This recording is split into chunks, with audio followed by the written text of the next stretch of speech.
Lime city news युवाओं के आदर्श स्वामी विवेकानंद जी की जयंती पर सत सत नमन करता है। आइए हम सब जानते हैं स्वामी विवेकानंद जी के बारे में कुछ संक्षिप्त बातें। स्वामी विवेकानंद का जन्म 12 जनवरी सन 1863 को हुआ था। उनके पिता विश्वनाथ दत्त पाश्चात्य सभ्यता में विश्वास रखते थे। उनका घर का नाम नरेंद्र दत्त था। वे अपने पुत्र नरेंद्र को भी अंग्रेजी पढ़ाकर पाश्चात्य सभ्यता के ढंग पर ही चलाना चाहते थे। नरेंद्र की बुद्धि बचपन से बड्ढी तीव्र थी और परमात्मा को पाने की लालसा भी प्रबल थी। इस हेतु वे पहले ब्रह्म समाज में गए, किंतु वहां उनके चित्त को संतोष नहीं हुआ। सन 1886 में विश्वनाथ दत्त की मृत्यु हो गई। घर का भार नरेंद्र पर पड़ी डिढ़ा। घर की दशा बहुत खराब थी। कुशल यही थी कि नरेंद्र का विवाह नहीं हुआ था। अत्यंत गरीबी में भी नरेंद्र बद्धे अतिथि सेवी थे। स्वयं भूखे रहकर अतिथि को भोजन कराते, स्वयं बाहर वर्षा में रात भर भीगते ठिठुरते पड्ढे रहते और अतिथि को अपने बिस्तर पर सुला देते। रामकृष्ण परमहंस की प्रशंसा सुनकर नरेंद्र उनके पास पहले तो तर्क करने के विचार से ही गए थे, किंतु परमहंस जी ने देखते ही पहचान लिया कि ये तो वही शिष्य है जिसका उन्हें कई दिनों से इंतजार है। परमहंस जी की कृपा से इनको आत्म साक्षात्कार हुआ। फलस्वरूप नरेंद्र परमहंस जी के शिष्यों में प्रमुख हो गए। संन्यास लेने के बाद इनका नाम विवेकानंद हुआ।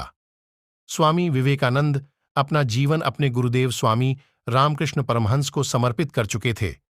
गुरुदेव के शरीर त्याग के दिनों में अपने घर और कुटुंब की नाजुक हालत की परवाह किए बिना, स्वयं के भोजन की परवाह किए बिना गुरु सेवा में सतत हाजिर रहे। गुरुदेव का शरीर अत्यंत रुग्ण हो गया था। कैंसर के कारण गले में से थूक, रक्त, कफ आदि निकलता था।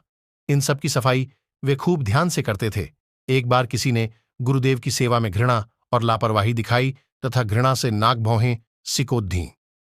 ये देखकर विवेकानंद को गुस्सा आ गया।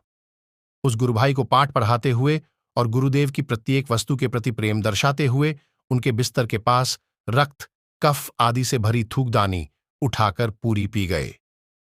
गुरु के प्रति ऐसी अनन्य भक्ति और निष्ठा के प्रताप से ही वे अपने गुरु के शरीर और उनके दिव्यतम आदर्शों की उत्तम सेवा कर सके, विश्व में भारत के अमूल्य आध्यात्मिक खजाने की महक फैला सके।